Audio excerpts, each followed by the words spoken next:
Welcome to Talking Points. My name is Dr. Stephen E. Gardner, and I'm here to conclude this four-part series on sometimes you just have to keep coming back. This has been a story, a narrative about persistence, a narrative about getting back up again, a narrative about second chances. All of these things are part and parcel of this idea as to why we need to keep coming back. And I'm sure that you probably have read stories in the Bible where people have come back, made a decision to return, made a decision to take a second shot at something. But what about your own life? It's one thing to sit and read these stories and one thing to be inspired by them, but it's another thing to begin to look in your own life, draw from your own experiences where you never gave up, where you decided to keep coming back. We want to talk about that today. And I'm thinking about a lot of different things. And one thing in particular about coming back is a realization of just how much you need to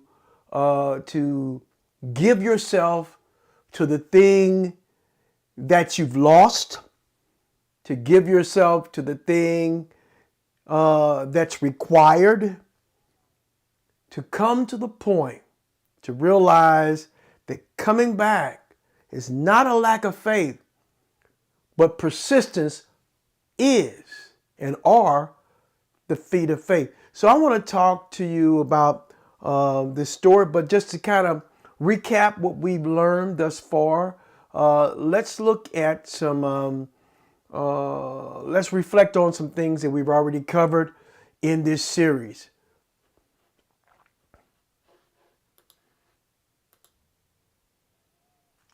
Sometimes you just have to keep coming back. Today we're dealing with the conclusion of this four-part series.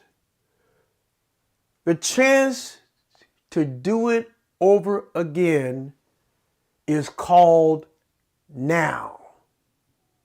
The chance to do it over again is called now. And that's a quote by J.R. Rim.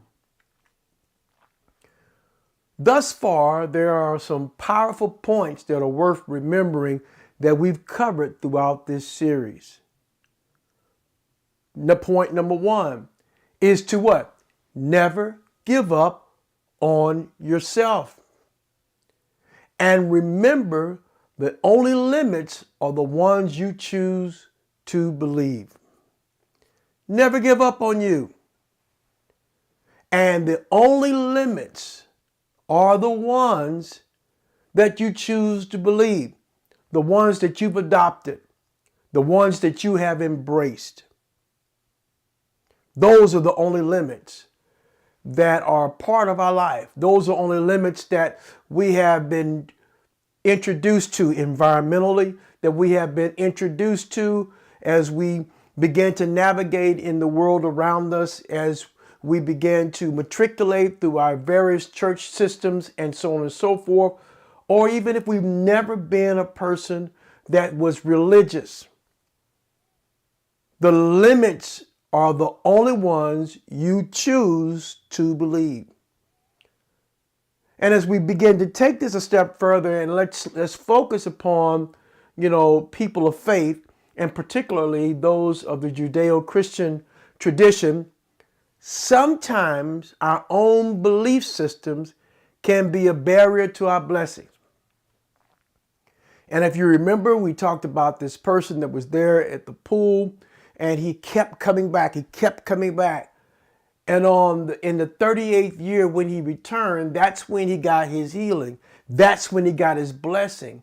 And he was basically trapped within a paradigm that says, I got to keep coming back here. I got to do it this way. I got to go about it the way that tradition is taught.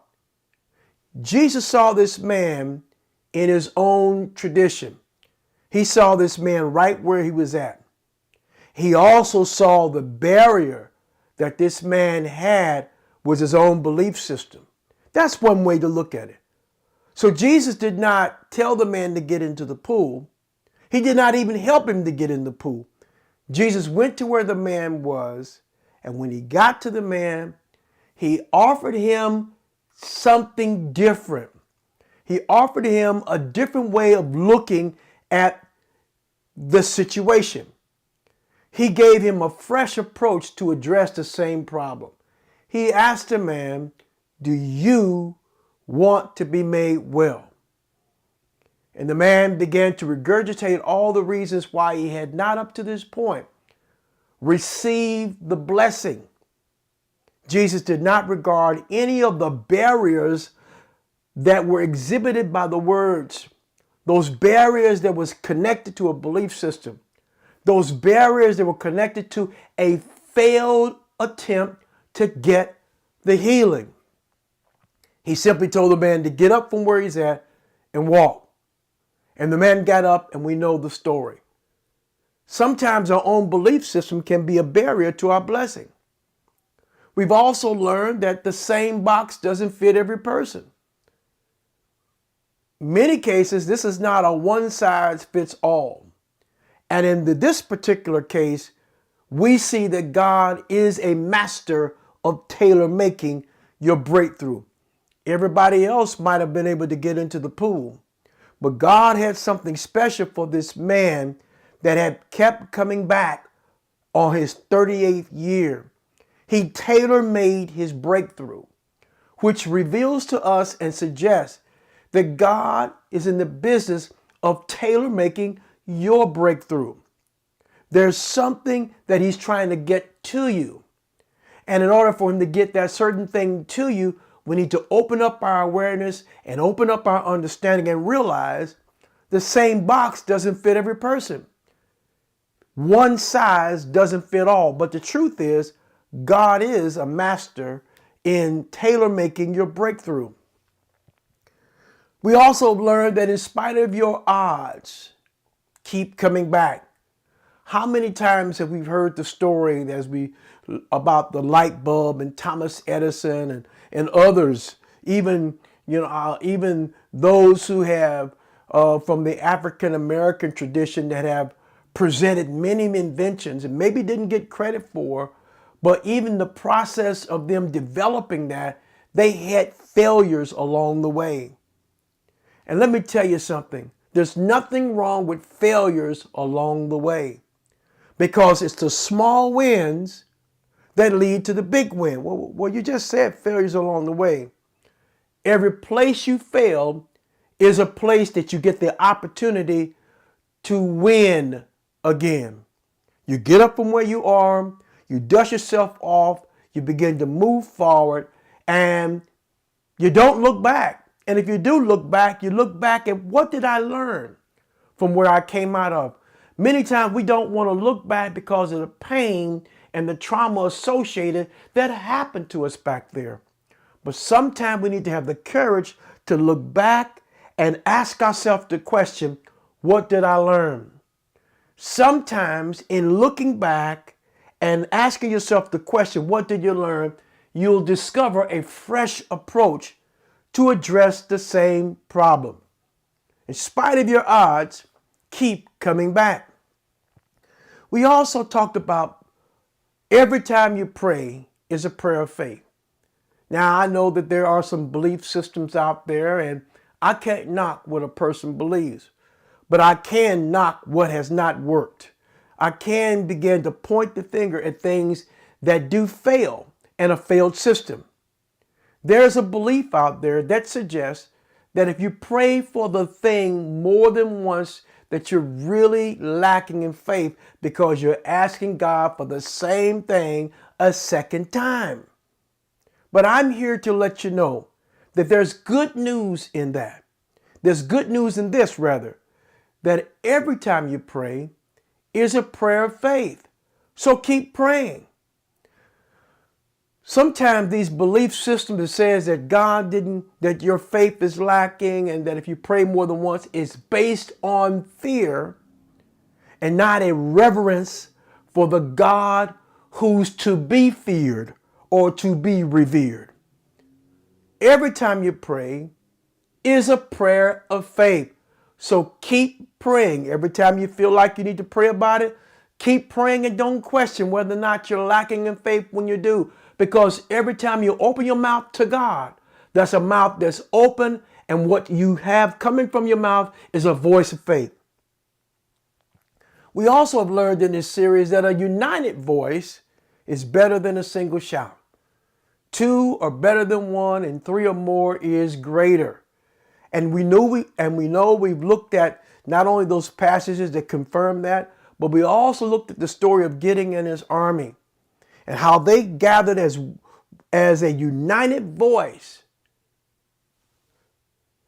was better than a single shout. How he got everybody together on the same page, having the same mind, and began to say and do the same thing. That type of mimicking and that type of unity and that type of a concert resulted in a united voice that became better than a single shout. And as the result of that, we find that the army that he was going against were confused by the lights and the sounds that they heard in the valley. And so a united voice is better than a single shout. Yes, true, two are better than one, but if you can get three or more, it's much greater. Well, today I want to talk about the blind man that Jesus touched twice. Here I'm coming from Mark chapter 8, verses 22 through 25. They came to Bethsaida. Some people brought a blind man to him and begged him to touch him. He took the blind man by the hand and led him out of the village. And when he had put saliva on his eyes and laid his hands on him, he asked him, "Can you see anything?" And the man looked up and said, "I can see people, but they look like trees walking." Then Jesus laid his hands on his eyes again, and he looked intently, and his sight was restored, and he saw everything clearly. So this is the story that was brought to about a blind man brought to Jesus, and they begged him, would he touch him? And we find that in this story that this man who once saw had become blind, and what he was requesting is that his sight be restored. Let's delve into this and see what we can draw from the man that Jesus touched twice. Well, let me say this. It was still a touch from God. The first time it was a little fuzzy, but it was still a touch from God. When observing this verse, we overlook the obvious. The man didn't get healed completely on the first time around.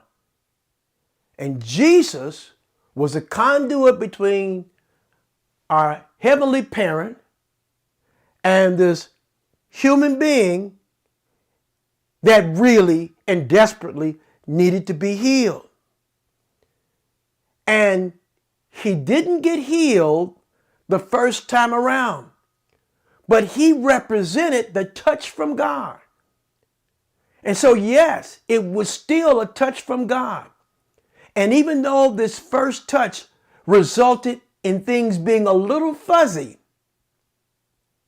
the fact of the matter was God was still involved in this man's healing. The second thing we may have overlooked is this, that every step along the way, God was moving. Every step along the way, God was moving. Just because he didn't get the complete healing the first time around, the Lord was still involved in the process.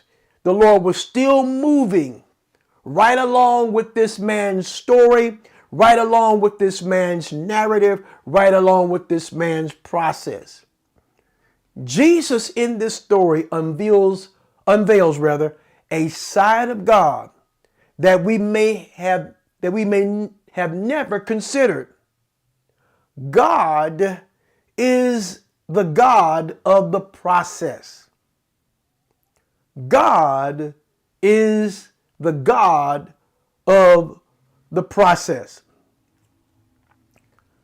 God can sometimes choose to heal in stages. It was the second time around that enabled this man to see clearly. It was not this man's lack of faith that prevented him from instant healing or Jesus' inability to heal the first time around. The story reveals that sometimes God heals in stages. In our current zeitgeist, and the word zeitgeist is a German word that means spirit of the age.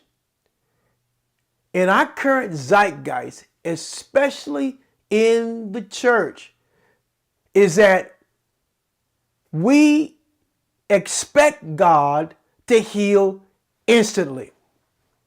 Even from what you can see here in the story that we read in Mark, that those who brought this man to Jesus and begged him, their expectation was that he could be healed instantly.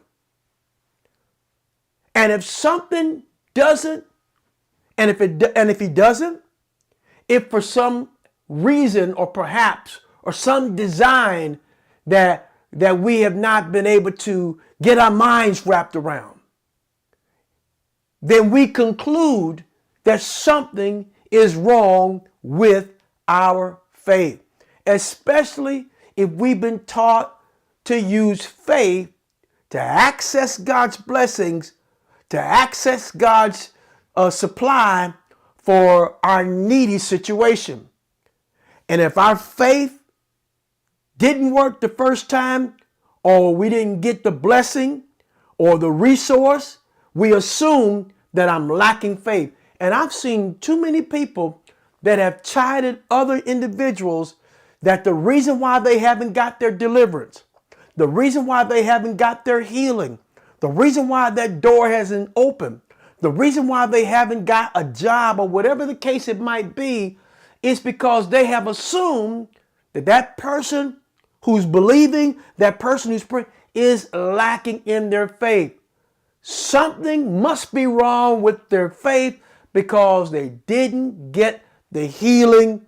The person died anyway, or whatever the case it might be. These are the shocking results and the shocking kinds of statements that people have when something goes wrong when you first believe.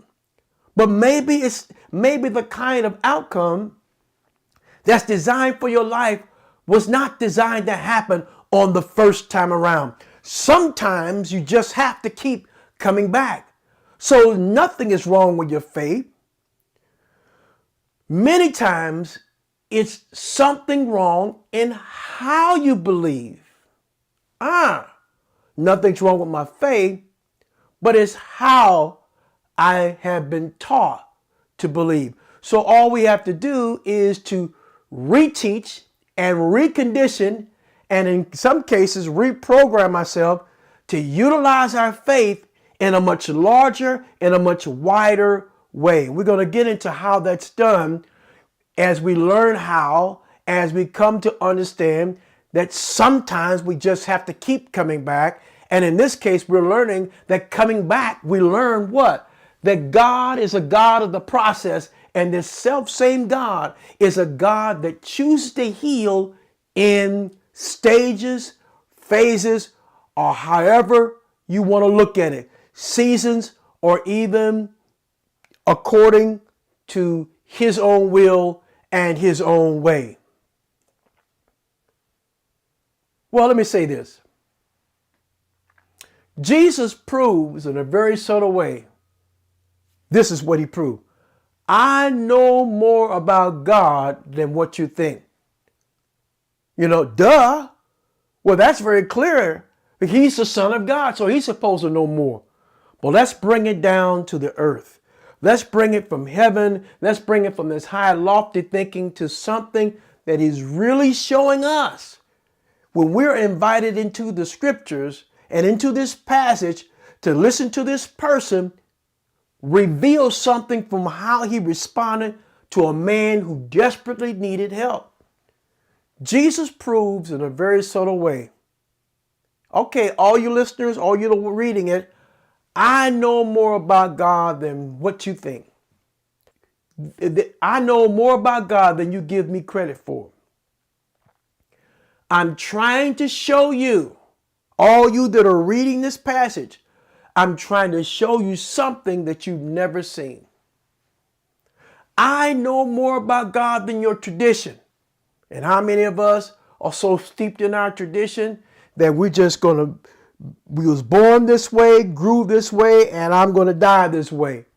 But sometimes our tradition can keep us trapped and keep our faith stunted until we miss God in the details. I know more about God than your culture.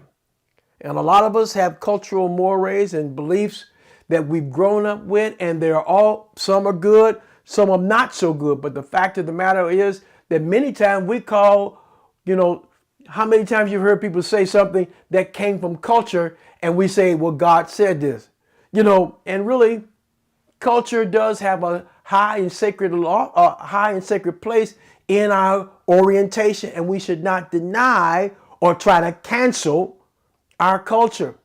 But sometimes culture can have its limits, especially when it comes to trying to figure out, why is this taking so long?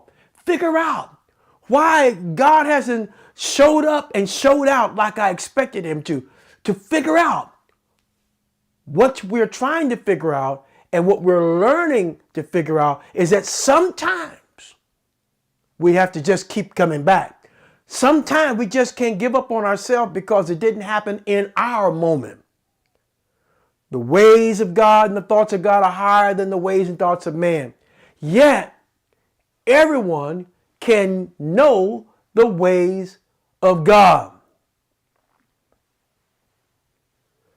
Psalm 107:3 says, Moses knew God's ways, and the children of Israel his acts. Psalm 103 verse 7 alludes to Exodus 33 and 13. And Exodus 33 and 13 says, now if I found favor in your sight, show me your ways, so that I may know you and find favor in your sight. Consider too that this nation is your people. And he said, my presence will go with you, and I will give you rest. The ways of God are for us to learn. The ways of God are accessible to everyone that desires to know God's ways. The ways are therefore not those to be trodden by men, but those followed by God in his march through the history of the world. This contrast between Moses and the children of Israel reveals something. And I do like poetry because poetry does a lot of contrast. Moses knew God's ways. The children of Israel knew his acts. The contrast, I would suggest, is made between maturity and immaturity, between adults and children, between leaders and followers. Moses knew God's ways suggests that he had a relationship with God in such a way that he could predict what he was going to do before it happened, or that he was open to whatever he does while it's happening. And so the ways of God, Moses knew. But the children of Israel, looking through the contrast or through the lens of immaturity, could only see one performance of God to the next. All they could see is what was in it for them. They didn't look at the big picture. They wanted it now. They begged the man to heal him, and they wanted to see him healed now. But that's not what the Lord wanted to reveal to them, and that's not what the Lord is wanting to reveal to us. There was a bigger picture going on here. Jesus was introducing to us, and this is the only case that I can find in the Gospels where Jesus did not heal on the first try. There were cases where people couldn't be healed because of their lack of faith. And there were other cases where many were healed because they did believe, or because, their own faith brought them to a place of healing. But this is the one story in the gospel where the Lord took a second effort to bring about a complete work. Sometimes you just got to keep coming back. And in this case, it was Jesus that made a second try. Not saying that the first try didn't work, but sometimes there's a process or a phase that we have to go through to learn the ways of God. Moses knew God's ways, but the children of Israel knew his acts. They were so short-sighted that all they can see is what they were to get. They didn't see the big picture. We can see it through the lens of what happened with Job. While you had his homeboys were trying to figure out that this wouldn't be happening to your life unless you did something wrong. Fess up. Fess up. And Job was just as confused. Lord, I did everything. And he, that started to bother him. And then eventually in the very end, he elevated all their thinking and made adjustment through admonition. They learned something about God that they couldn't see. And we should learn something, that we can't judge what another person is going through because of what we see happening in their life based upon what is happening in our life.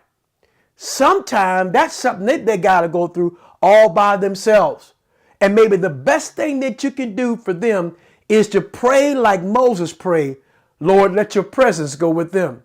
Because God is with them through the process. Because what? He is the God of the process. Well, sometimes we have to get out. Part of getting or achieving God's movement and the ultimate outcome in our life is that we have to get out.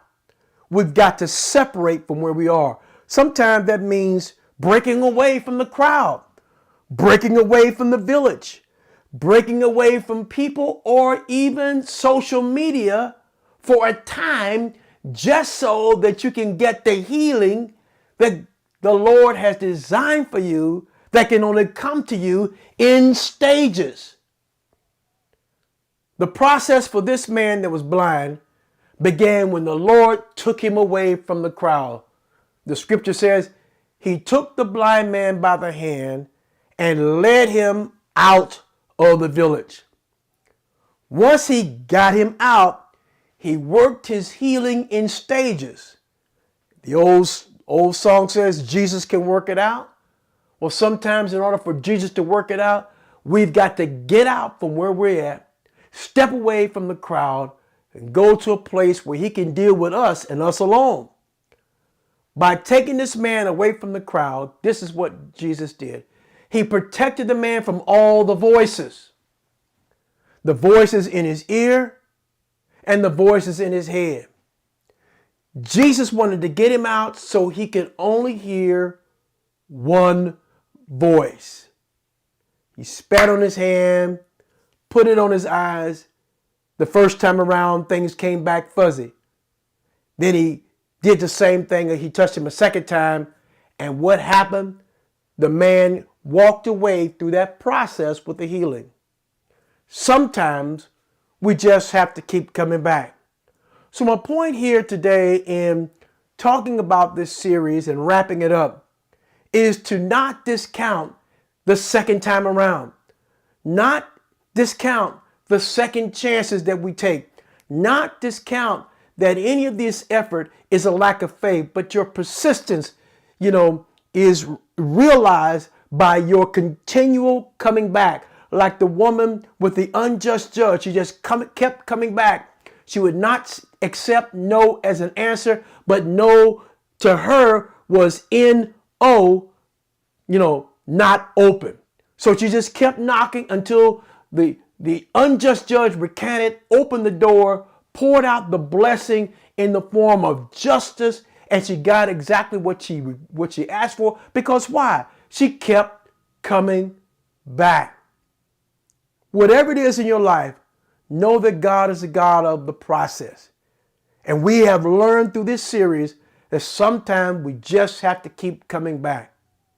God's trying to insulate us from the voices, so sometimes we have to come apart for a while, or sometimes we have to take our own self out.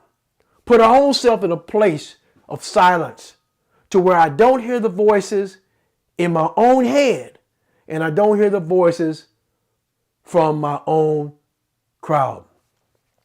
Sometimes we just have to keep coming back. Well, I trust that you have been inspired. Hopefully it's something you can take away that you can apply immediately to your own life. As you journey through this journey with God, as you journey through life, sometimes you just have to keep coming back. Talk to you next time. God bless you.